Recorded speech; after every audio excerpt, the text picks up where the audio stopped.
Roger va d'abord chercher le matériel nécessaire.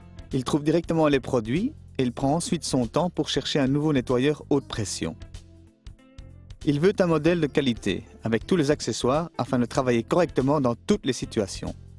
Les bons conseils d'un conseiller aident naturellement toujours. La pierre et le bois à l'extérieur deviennent gris, sales et verts. La saleté accroche sur une pierre mouillée. Les pavés mouillés sont un bouillon de culture pour les algues. La solution est donc simple, rendez tout hydrophobe. Avant que Roger puisse appliquer les produits nécessaires, il doit rendre son allée propre. Il applique un anti-mousse et après que celui-ci ait agi, il passe la surface au jet d'eau avec son nouveau nettoyeur haute pression. Avant de le mettre en marche, il laisse d'abord couler l'eau jusqu'à ce que l'air soit entièrement chassé de la canalisation. L'appareil dure ainsi plus longtemps. Afin d'éviter la projection de saleté, il monte le patio cleaner sur la lance. En dessous se trouve une tête à rotation très rapide qui procure un jet nettoyant puissant et rapide.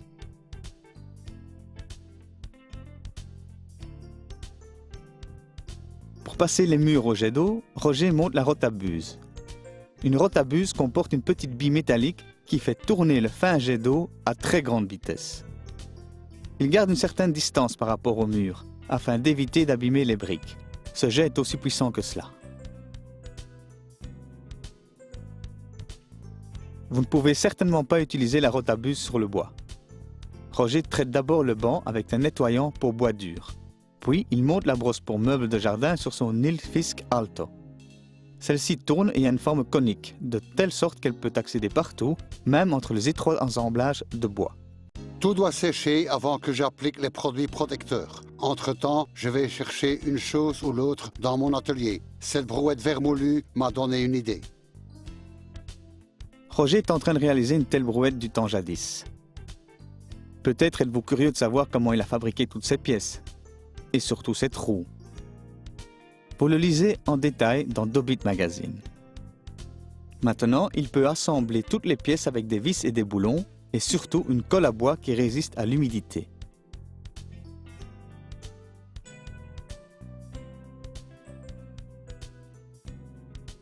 Lorsque la brouette est prête, il perce un trou dans le fond et traite l'intérieur avec cette pâte. Cela devient ainsi un bac étanche qui peut servir de bac à fleurs. L'eau excédentaire peut s'écouler par le trou. Les murs et les allées sont de grande surface. Pour les traiter, vous pouvez utiliser une brosse, mais un pulvérisateur sous pression est bien plus pratique. Roger travaille généralement avec ce pulvérisateur sous pression manuelle, mais maintenant il a acheté cet appareil sur batterie. Il peut tout simplement retirer le réservoir, le remplir et le revisser. Pas de risque de souiller l'appareil par toutes sortes de produits. La batterie de 14,4 volts est si puissante qu'elle vous permet de pulvériser jusqu'à 18 litres de liquide avec une seule charge. Plus besoin de pomper à chaque fois pour obtenir une pression suffisante. Grâce au design compact, à la bandoulière et au long flexible, le travail avec ce pulvérisateur sous pression est confortable.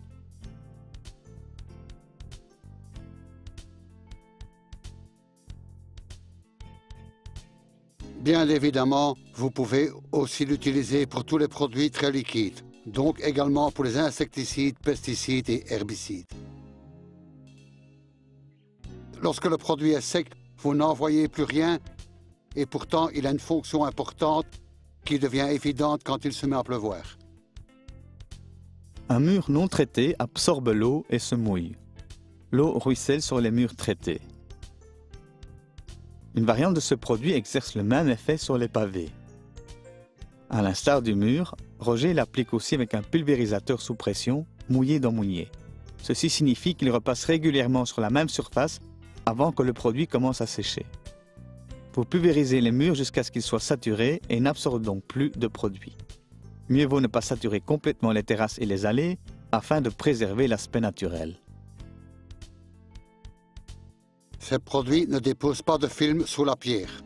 Ils changent uniquement la tension de surface du matériau. La pierre peut ainsi continuer de respirer. Roger connaît ces produits pour la pierre depuis longtemps, mais il existe maintenant une variante pour le bois, et c'est nouveau. Si vous préférez l'aspect naturel du bois, Ce traitement est intéressant. Une fois sec, vous n'en voyez plus aucune trace et pourtant le bois est protégé car il reste sec. Vous appliquez royalement une seule couche sur le bois. Vous pouvez encore répartir le produit à la brosse et enlever l'excédent avec un chiffon. Une fois sec, l'eau de pluie s'écoule joliment. Cette brouette servira donc de bac à fleurs et les plantes d'un an y poussent le mieux. Des plantes telles que les surfinias et les géraniums sont destinées à fleurir abondamment et pour cela elles ont besoin du bon terreau. Les plantes ont besoin de lumière, d'air, de chaleur, de substances nutritives et d'eau pour croître et fleurir. Elles absorbent leurs aliments et l'eau par les racines, donc de la terre. Vous devez donc retenir une grande quantité des deux dans l'espace limité d'un bac à fleurs. Et d'après Roger, ceci est justement l'atout de ce terreau. L'argile est largement présente et retient les substances nutritives, avec une action de 100 jours.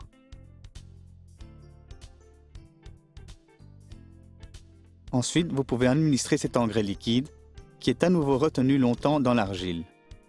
Et il n'est plus nécessaire d'arroser fréquemment. Le dessèchement dans les bacs à fleurs est un problème typique, mais ce terreau est enrichi avec ce polymère qui est capable de retenir une très grande quantité d'eau. Regardez, j'en mets un peu dans cette coupe et vous serez étonné de voir la quantité d'eau qu'il absorbe. Cette eau est restituée progressivement aux racines. Avec tous les conseils de cette émission, vous pouvez assurément vous mettre au travail dans votre jardin. Comme d'habitude, vous trouverez plus de conseils encore dans Dobit Magazine. Et vous pouvez naturellement revoir aussi cette émission sur votre site web.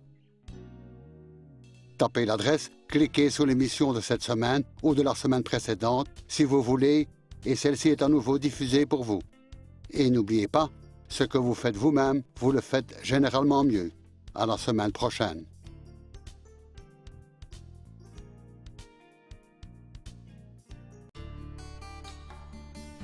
Laver votre voiture est nettement moins cher et plus écologique que de vous rendre au car wash. Et ce ne doit pas être pour cela plus pénible ou plus long. Roger n'a plus besoin de son nettoyeur haute pression dans le jardin. Il peut donc le remettre à sa place, c'est-à-dire dans le kit de suspension correspondant. Il peut aussi l'utiliser depuis cette position stationnaire, par exemple pour laver l'auto. Il le branche sur l'électricité et l'eau dans le garage. Ce tuyau d'arrosage doit bel et bien faire 3 mètres au minimum pour éviter le retour dans la canalisation. Le réservoir pour le détergent est amovible, de sorte qu'il peut aisément le remplir avec un peu de son shampoing auto favori et un peu d'eau, jusqu'à ce qu'il soit plein. Il le monte sur la lance et la pression de l'eau emporte le produit. Le shampoing ne traverse donc pas le mécanisme de pompe, ce qui allonge la durée de vie. La voiture est savonnée en un rien de temps, de bas en haut. Tandis que le puissant nettoyant agit, Roger change la tête et passe la voiture au jet d'eau, cette fois de haut en bas. Veillez à ne jamais laisser sécher le shampoing auto. Les jantes peuvent être si sales que vous ne pouvez pas les avoir propres avec un shampoing auto. J'utilise alors un nettoyant pour jantes. Ce produit enlève tout, sans devoir frotter fort. Il suffit de le laisser un peu agir, de rincer et tout brille comme un sous-neuf. Voilà, la voiture est à nouveau propre et elle le restera tout un temps, car le shampoing dépose une couche de cire qui repousse la saleté.